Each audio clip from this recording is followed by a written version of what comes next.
It was under Pericles' rule in the 5th century BC that Athens lived its golden age. King Pericles was the architect of Athenian splendor. He promoted democracy. The city changed completely, through and through. When he rose to power, he created the Acropolis atop the rocky plateau that towered over the center of the city.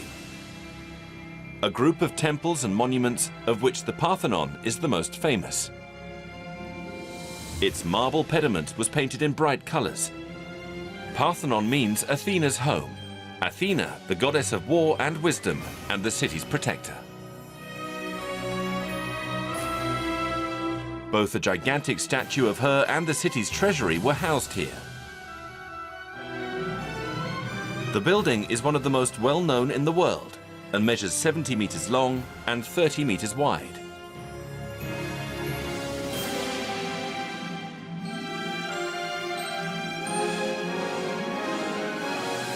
Some of the sculptures from the Parthenon are currently being preserved at the new Acropolis Museum.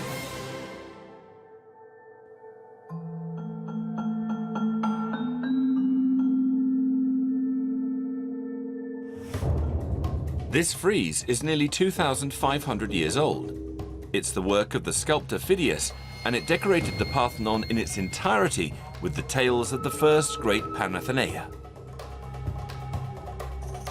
The Panathenea was the biggest religious festival held in Athens, as it honored the goddess Athena, the city's protector. This fresco, famous the world over, is 160 meters long, with 360 characters sculpted on it. The museum's frieze was completely restored with blocks found here at the Acropolis and preserved in Greece with molds from the British Museum and the Louvre.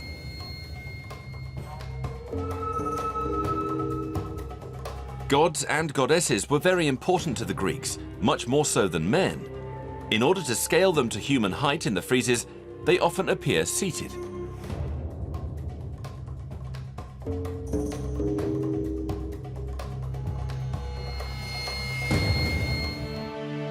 The damages suffered by the Parthenon tell the stories of the wars which marked the city, such as the war against the Persians, which demolished part of Athens and the Parthenon about 2,500 years ago. For centuries, Greece was the arena for many legendary battles.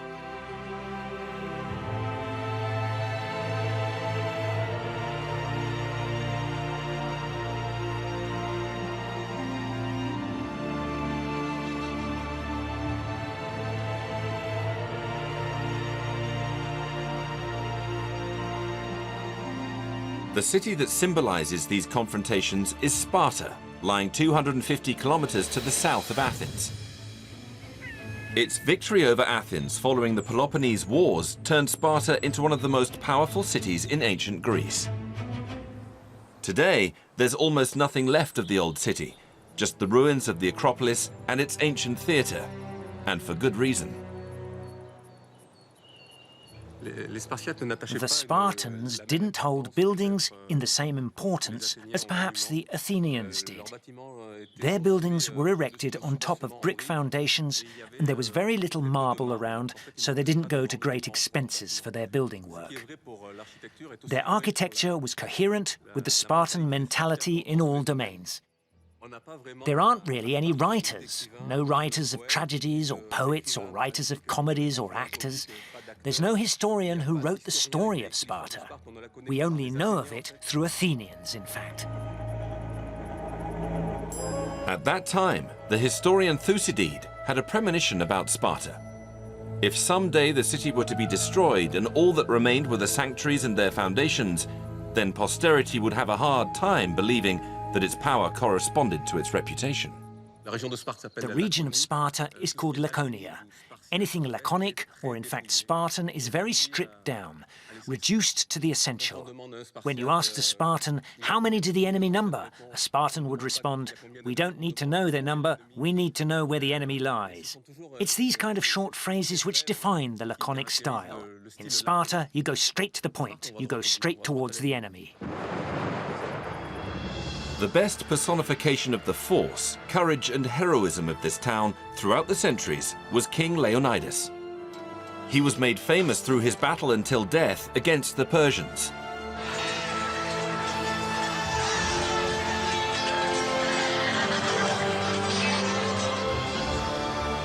In ancient Sparta, the ideal citizen was a warrior, and this was not left to chance.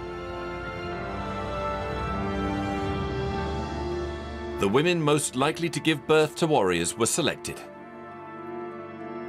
According to legend, a council of elders decided the fate of the infants. Those that were deemed fit for combat were brought up with a firm hand. Selected at the age of 7, these young warriors were submitted to rigid discipline and intensive training. The young Spartans were practically left to their own devices. They had no clothes, only a blanket. They had to bathe in the Eurotas or in other rivers. They had no beds and slept on rushes or reeds which they collected with their bare hands. All this tied together with daily running and combat training, which was often very violent. There was an island in the center of the river. When they entered adolescence around the age of 13 or 14, the young Spartans would split up into 2 teams and access the island via 2 bridges. They would arrange themselves in military fashion into 2 phalanxes, 2 infantries, facing each other. The aim of the game was to push the other team into the water. Game is not really the right word. It was very violent. Everything was allowed. Punches, kicks, using knees, elbows, even biting and gouging eyes out. Sparta has especially made its mark on history due to its political and social model. Leading the city were a small number of citizens called the equals. They were warriors that lived in the community and that held power. They were served by helots, slaves that were devoid of all civil rights. Sparta's model was like an aristocracy or an oligarchy. Oligarchy meaning the power was held by a limited number of people. Therefore, the aristocrats and oligarchs of other Greek cities admired Sparta. Athens, on the other hand, was always a democracy. Sparta's brutal politics and conservatism caused the rest of Greece to turn against it unanimously. Devoid of alliances, the city collapsed into itself. It took a single defeat in Thebes in 371 BC to destroy it. It was Athens, the democracy, that ended up dominating the region. Night falls on Athens.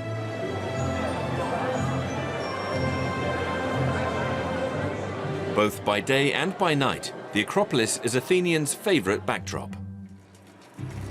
Few places can boast a view as impressive as the oldest open-air cinema in history. It was built in 1935.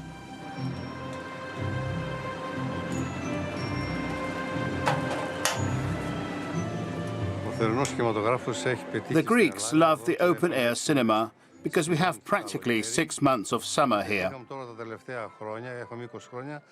Our programming is very successful. We mainly screen classic American and European films. There are films which work well, especially Hitchcock.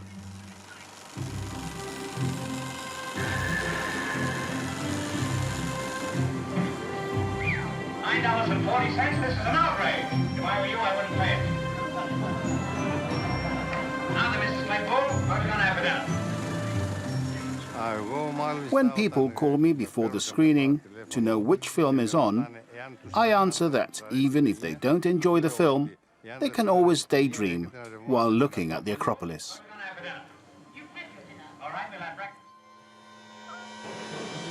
It's 4:30 a.m. Athens still sleeps. But in the central market, things are starting to move. Here in the halls of Ammonia, shopkeepers and the late-night owls cross paths. They've come to wash away the excesses of the night before by swallowing an unusual magic potion. The restaurant Iperos has made it their speciality. Rania Karatseni has been running the business for 10 years. Is everything okay? Careful, the chili flakes are hot.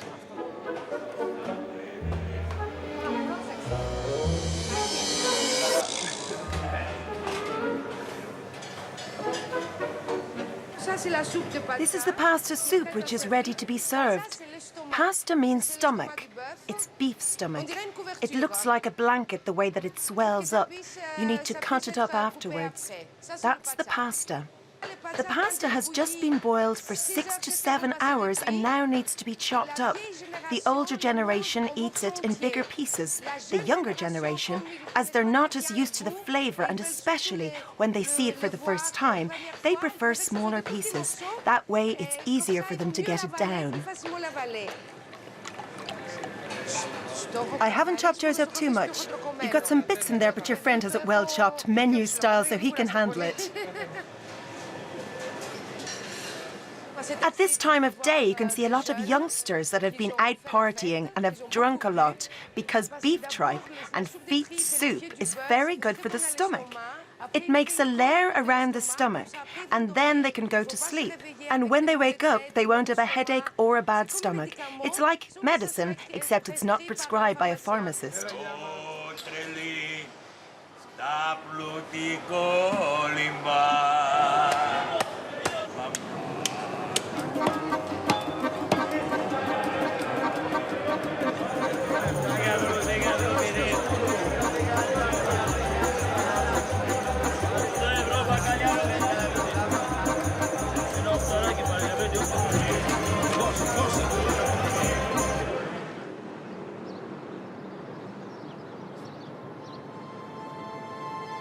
Soon the atmosphere in the halls welcomes the rest of the city dwellers.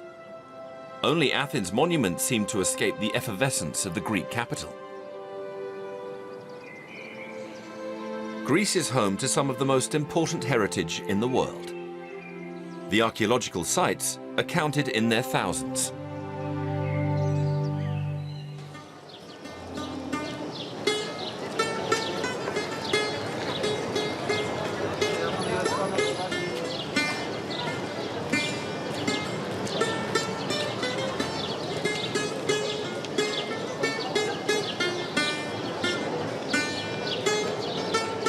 Music was one of the major arts in ancient Greece. It guided the social and religious life of the city. The gods themselves were musicians.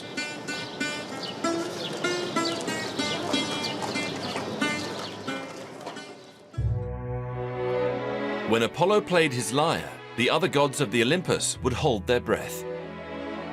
But the myth surrounding the creation of music is undoubtedly that of Orpheus. Whenever the musician sang, no one could resist him, starting with his wife, Eurydice. When she died, Orpheus convinced the god of hell to bring her back to life, thanks to the simple power of music.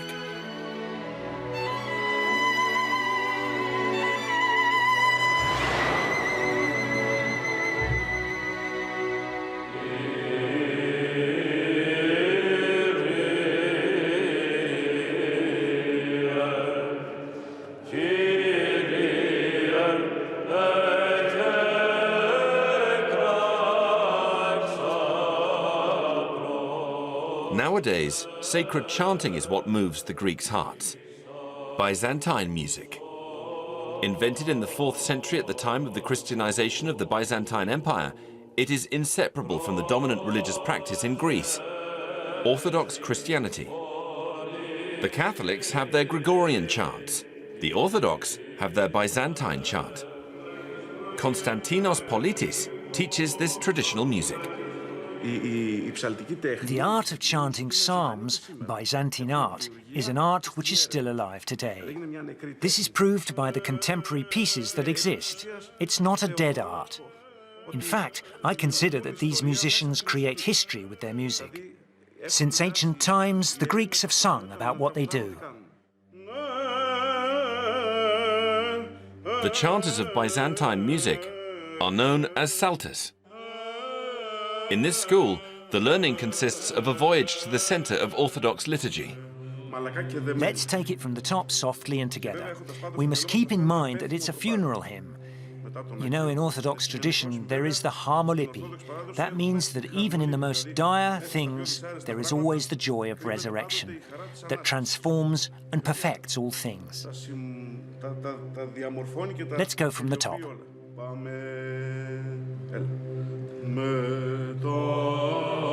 This music is very complex. Contrary to the notation system used in Western Europe, the musical characters indicate intervals in melody and not the notes. The psalters also need to learn to read and sing in ancient Greek. A continuous learning process which Dionysius Anastopoulos has followed for 17 years. I study 4 hours a day because Byzantine music is composed of music theory history, practical exercises, and deciphering melodies. Understanding the text is also essential for a good interpretation. The role of Byzantine music is to transmit the word of God. The melody is there to validate biblical scripture.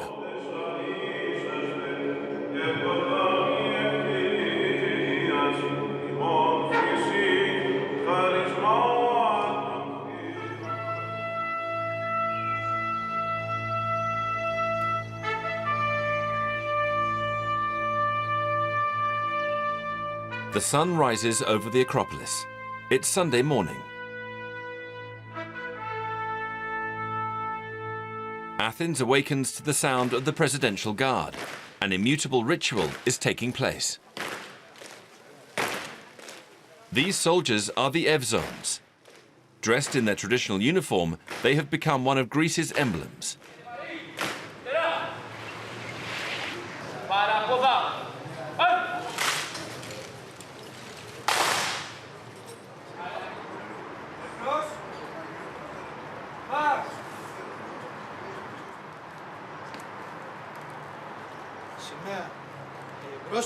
The origin of the Evzones goes back to ancient times.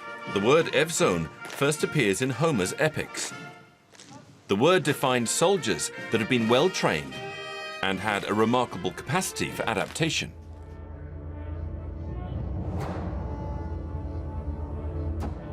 Almost 2,000 years later, the Evzones served their country in Greece's war for independence against the Ottoman Empire. They became the essential figures of the national uprising.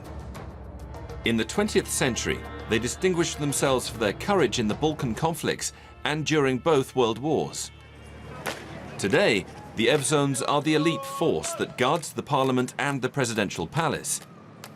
One of their missions is to mount guard 24/7 around the tomb of the unknown soldier.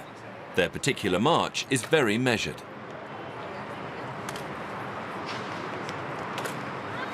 A carefully choreographed ballet, which disguises the difficulty involved. In fact, the Evzones' uniform weighs 20 kilograms altogether. Dimitrios and Mealis have been Evzones for 6 months as part of the military service, which is still mandatory in Greece. But not just anyone can become an Evzone. In order to be an Evzone, you must be over 1.87 meters tall, and you need to undergo special training, as well as be ready to deal with difficult conditions, especially in terms of the weather, mainly the sun.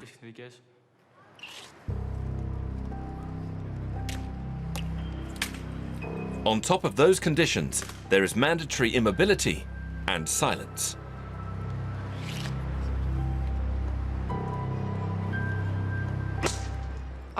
If someone bothers us, then we tap our weapon on the ground, and our superior officer will come and ascertain the problem. But we can only communicate with him through our eyes. 1 blink means yes, 2 means no, and 3 means I don't know. If it's really very necessary, we can whisper.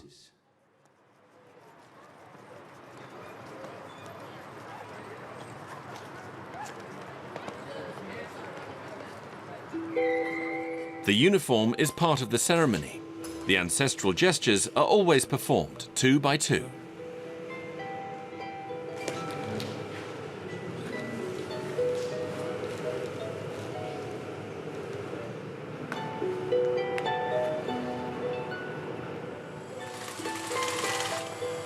Making just one uniform entails more than 80 days' work between dressmakers and cobblers. Everything is carried out in the barracks workshop. These techniques are unique to Greece. Each colour of the uniform has its own meaning. The red symbolises the blood spilt by the Evzones in their battles throughout the ages. White evokes the purity of intentions of the soldiers and the Greek people's fight.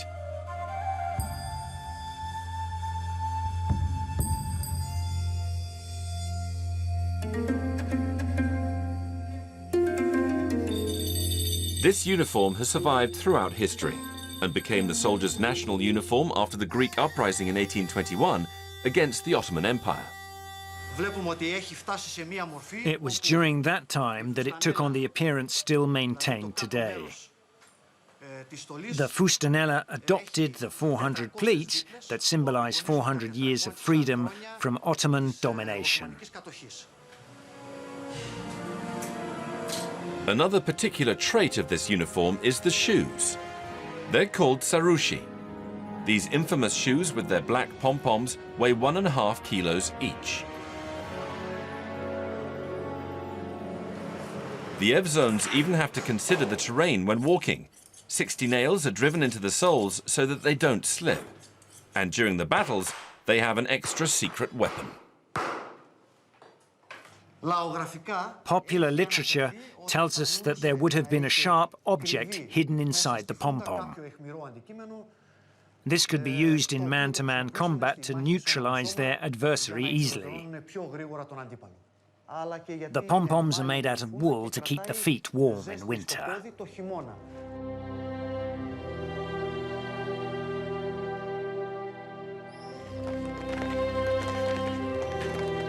Every Sunday, at the end of the day, the Evzones perform a ceremony.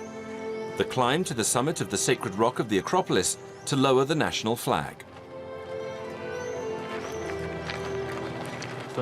Being an Evzone for me means being proud of my country and having good morals.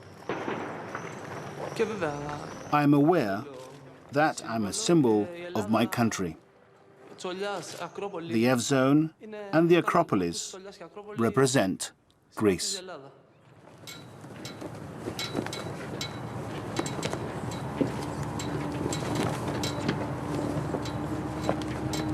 Athenos, imi, anava.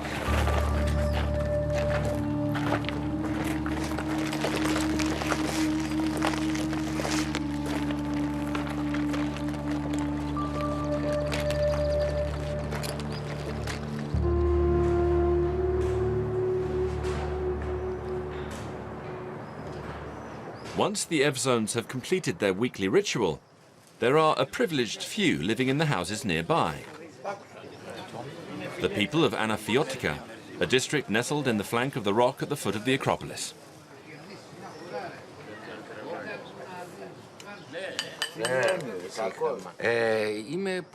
I'm very lucky to be able to hear the flag halyard.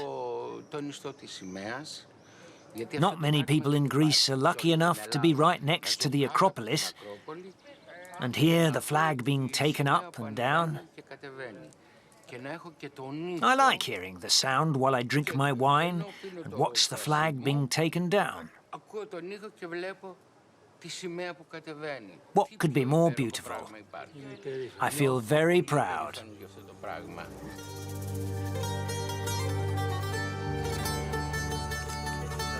Even if they're Athenian, they're also very proud of their roots. Our ancestors chose these rocks because it reminded them of their home, Anafi. It was an homage to their roots, to their love of their birthright.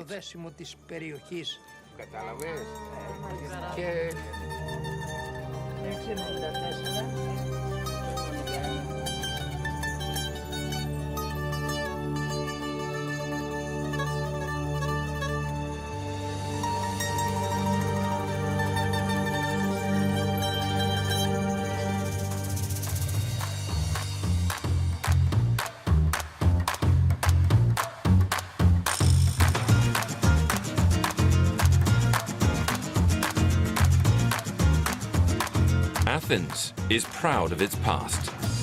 It's a land which has seen its European culture flourish. A unique world in which gods live amongst men.